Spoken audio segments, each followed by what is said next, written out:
தங்கள் மனம் கவர் திரைக்கலைஞர்களின் வாழ்க்கை பயணத்தை தாங்கள் தொடர்ந்து காண உங்கள் நியூஸ் மிக்ஸ் டிவியை சப்ஸ்கிரைப் செய்து கொள்வதுடன் நிகழ்ச்சி பிடித்திருந்தால் லைக் என்ற பட்டன் மூலம் தங்கள் விருப்பத்தையும் மற்றவர்களும் அறிந்திட ஷேர் என்ற பட்டன் மூலம் பகிர வேண்டுகிறோம்.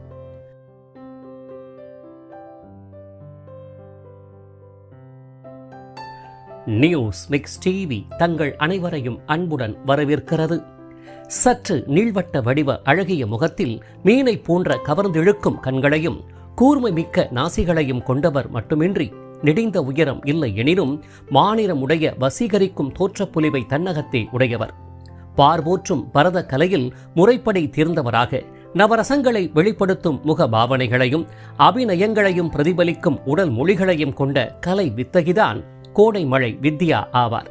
தமிழ் திரை உலகில் அறிமுகமாகி மலையாளம், கன்னடம் என பன்மொழி திரைப்படங்களிலும் முத்திரை பதித்தவர். தங்கை கதாபாத்திரமா கூப்பிடு கோடைமழை வித்யாவை என கூறும் அளவுக்கு 1990களில் தமிழ் திரை உலக தங்கை நாயகியாக வலம் வந்து சிறப்பித்தவர். காற்றோடு குழலின் நாதமே என்று பரதக்கலையின் சிறப்பை பறைசாற்றும் கோடைமழை திரைப்படமாகட்டும், தாலாட்டுவேன் கண்மணி என்று தங்கைக்காக அண்ணன் உருகும் ஊரை தெரிஞ்சுக்கிட்டேன் திரைப்படமாகட்டும், 2000 கிட்ஸ் கூட பரவசமாக பாடும் நீ பொட்டு வச்ச தங்க குடம் என்ற பாடலின் பொன்மன செல்வன் திரைப்படமாகட்டும், அனைத்திலும் தங்கையாகவே வாழ்ந்து சிறப்பித்த கலை தாரகையாவார். இப்பேற்பட்ட சிறப்புக்குரிய கோடைமழை வித்யா அவர்கள் எங்கு பிறந்தார், எவ்வாறு வளர்ந்தார், பெற்றோர் மற்றும் குடும்ப பின்னணி யாது, சினிமா விருப்பம் இல்லாத குடும்பத்தில் பிறந்தவர் எவ்வாறு திரைத்துறையில் கால் பதித்தார், முத்திரை பதித்த திரைப்படங்கள் யாவை, எதனால் திரைத்துறையை விட்டு விலகினார், யாரை திருமணம் புரிந்து கொண்டார், பிள்ளைகள் எத்தனை பேர், அவர்கள் என்ன செய்து கொண்டிருக்கிறார்கள், தற்போதைய வாழ்வியல் நிலை உள்ளிட்ட அவர்தம் நினைவலைகள் கூறும் இதுவரை எங்கும் வெளியாகாத அரிய தகவல்கள், காணாத குடும்ப புகைப்படங்கள் அடங்கிய சிறப்பு வாழ்க்கை பயணத்தை தற்போது காண்போம். 1972ஆம் ஆண்டு தமிழகத்தின் அண்டை மாநிலமாம் கேரளாவின் பாலக்காட்டை பூர்வீகமாக கொண்ட வைதீக குடும்பத்தைச் சேர்ந்த வேணுகோபால் மற்றும் புவனா தம்பதியருக்கு சென்னையில் பிறந்த செல்ல மகள் மட்டுமின்றி கலைகளின் செல்வ மகள்தான் சுனிதா எனும் இயற்பெயருடைய கோடைமழை வித்யா ஆவார். தந்தை வேணுகோபால் ஆனவர் மருத்துவத் துறையில் உயர் அதிகாரியாக பணிபுரிந்தமையால் பணிச்சூழல் காரணமாக ஆந்திரா, கர்நாடகா, கேரளா என பல்வேறு மாநிலங்களுக்கும் பணி மாற்றம் பெற்று செல்ல வேண்டி இருந்ததால் இதன் பேரில் குடும்பமும் அவருடன் பயணிக்கத்தான் செய்தது. 3 வயதை குழந்தை சுனிதா எட்டிய வேளையில் எங்கு பாடல்கள் ஒலித்தாலும் போதும் உடனே அப்பாடலுக்கு ஏற்றவாறு உடலை ஆட்டுவிக்கும் கலை பேராற்றலை தன்னகத்தே கொண்டிருந்தார்.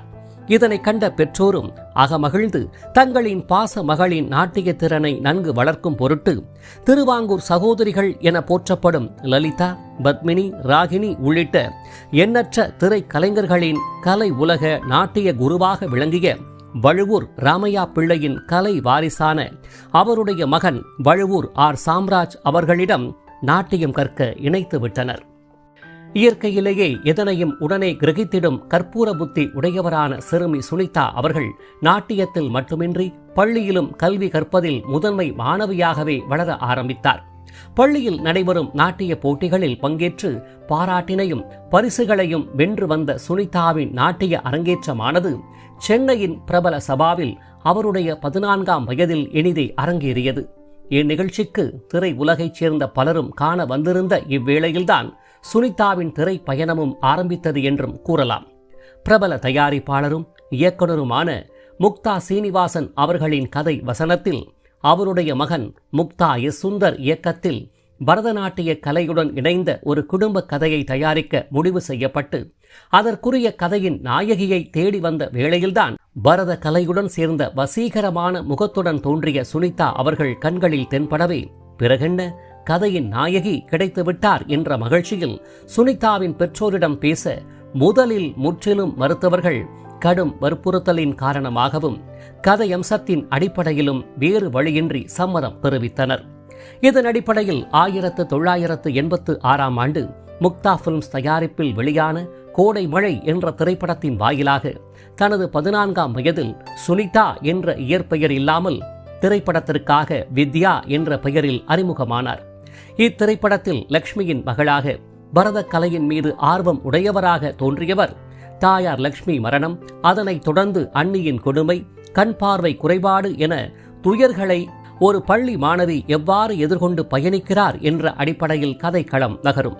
இளையராஜா இசையில் புலமைப்பித்தன் பாடல் வரிகளில் சித்ராவின் வசீகர குரலில் ஒலித்த காற்றோடு குழலின் நாதமே என்ற பாடலில் மனம் கவரும் வகையில் நாட்டியமாடி சிறப்பித்திருப்பார் சுனிதா அவர்கள்.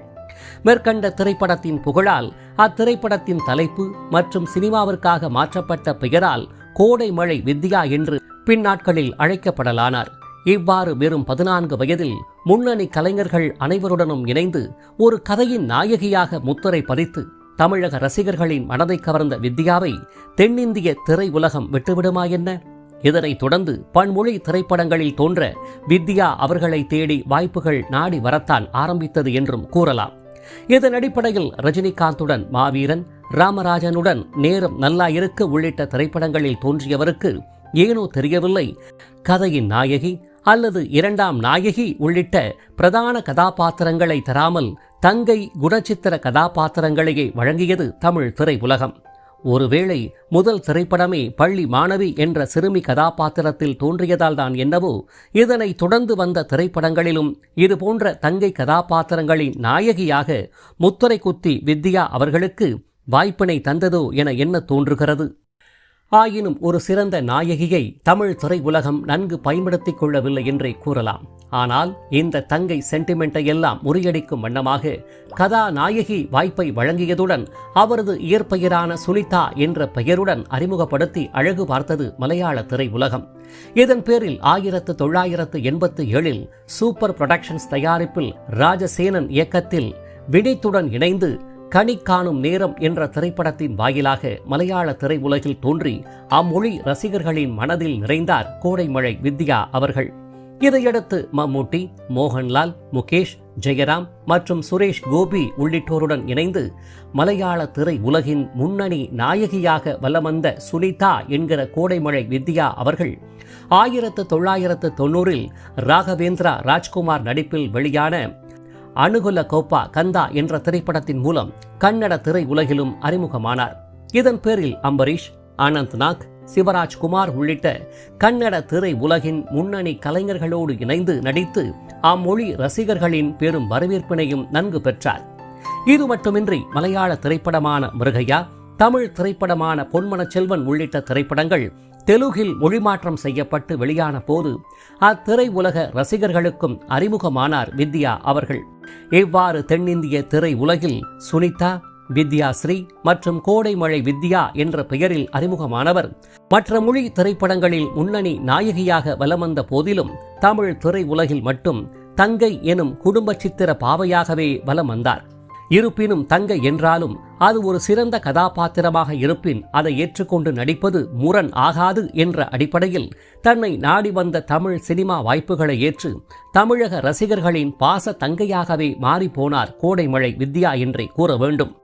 இவ்வாறு தோன்றி வந்தவரை தங்கை கதாபாத்திரத்தின் பாசத்தின் உச்சத்திற்கே கொண்டு சென்று அமர்த்திய திரைப்படம்தான் கலைப்புலி ஜி சேகரன் இயக்கத்தில் பாண்டியராஜன் நடிப்பில் வெளியான காமெடியும் சகோதர பாசத்தையும் இணைத்து ரசிகர்களின் வரவேற்பை பெற்ற ஊரை தெரிஞ்சுக்கிட்டேன் என்ற திரைப்படமாகும்.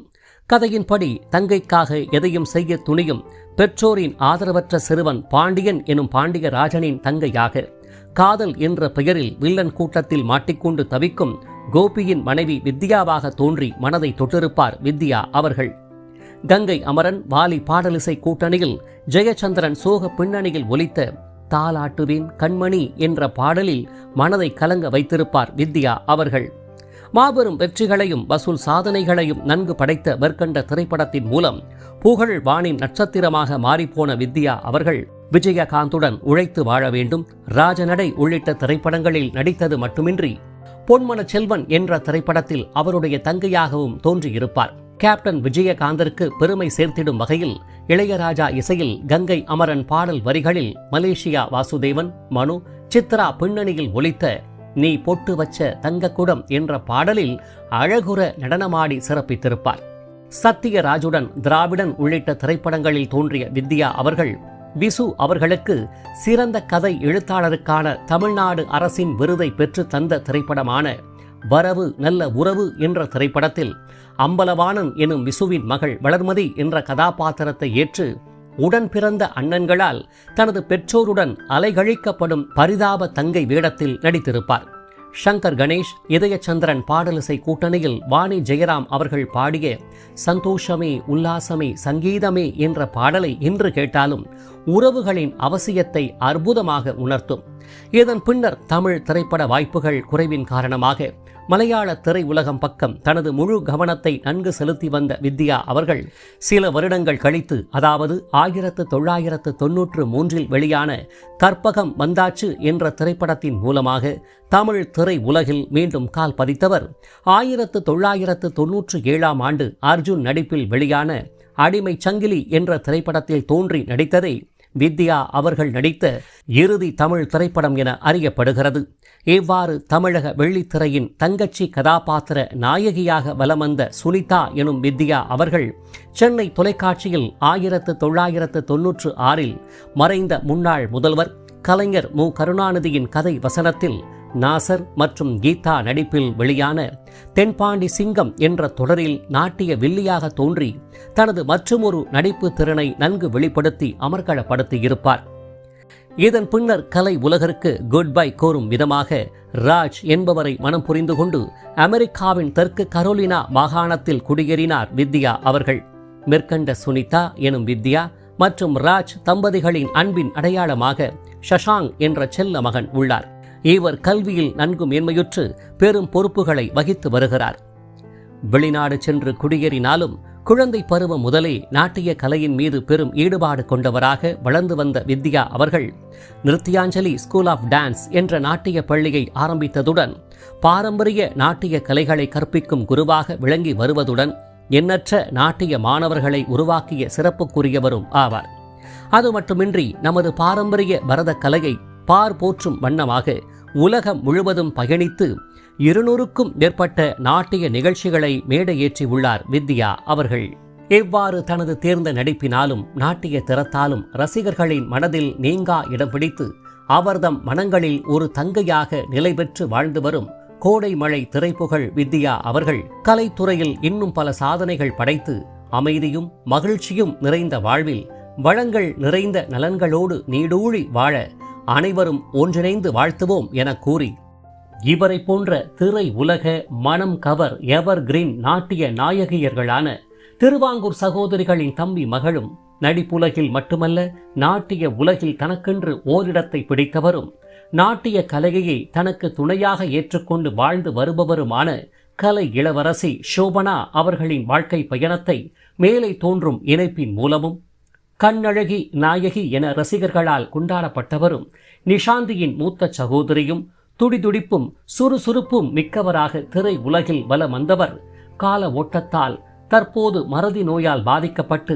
வேதனைகளை சந்தித்து வருபவருமான திருமதி பானுப்பிரியா அவர்களின் வாழ்க்கை பயணத்தை மேலே தோன்றும் இணைப்பின் மூலமும் பாரம்பரிய நாட்டிய கலைகளின் ராணியும் சங்கராபரணம் என்ற ஒற்றை திரைப்படத்தின் மூலம் பெரும் புகழை எட்டியவரும் புற்றுநோயால் மகனை இழந்த தாயாருமான கலை நாயகி திருமதி மஞ்சு பார்கவி அவர்களின் வாழ்க்கை பயணத்தை மேலே தோன்றும் இணைப்பின் மூலமும் மட்டுமல்லாது தாங்கள் பார்த்து கொண்டிருக்கும் வீடியோவின் கீழே காணப்படும் டிஸ்கிரிப்ஷன் பகுதியில் பிரத்யேகமாக வழங்கப்பட்டுள்ள இணைப்புகள் வாயிலாக மேற்கண்ட மறக்க முடியாத எவர் கிரீன் நாட்டிய தாரகைகளின் அரிய தகவல்கள் மற்றும் குடும்ப புகைப்படங்கள் அடங்கிய சிறப்பு வாழ்க்கை பயணத்தை தாங்கள் அனைவரும் முழுமையாக அறிந்து கொள்ளலாம். இவர்களை போன்ற எவர் கிரீன் நாட்டிய தாரகைகளின் வாழ்க்கை பயணத்தை தாங்கள் தொடர்ந்து காண உங்கள் நியூஸ் மிக்ஸ் டிவியை சப்ஸ்கிரைப் செய்து கொள்வதுடன் பின்னர் வரும் பெல் பட்டனில் உள்ள ஆல் என்ற எழுத்தை தெரிவு செய்து கொண்டு தங்களின் விருப்பத்தை லைக் என்ற குறியீடு மூலமாகவும் கருத்துக்களை கமெண்ட் பாக்ஸ் வாயிலாகவும் பகிர வேண்டுகிறோம். காத்திருங்கள் மற்றும் ஒரு வாழ்க்கை பயணத்திற்கு. அதுவரை இணைந்திருங்கள் உங்கள் நியூஸ் மிக்ஸ் டிவியுடன். நன்றி.